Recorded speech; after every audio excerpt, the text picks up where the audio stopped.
magtuloy sa trabaho, hindi na i-video itong asawa ko. Ayan, tira. Hindi na i-video to, kaya sa pagkain na lang. Nagluto na ulam, hindi binidyo. Sabi ko sa kanya, video niya, oh. Ayan, ito kain natin, oh. Ganun na rin niya, kahit na ano. Ito, mainit sa taas, eh. Diba? Kain.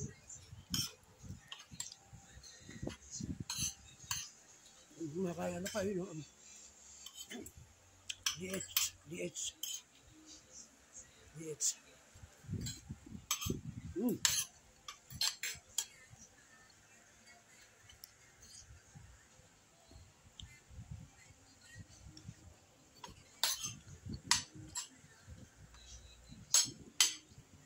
Yun sa taas.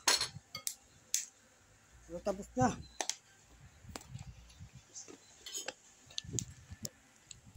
Yung bakal na nagkakabit niyan. Isang oras na lang yun.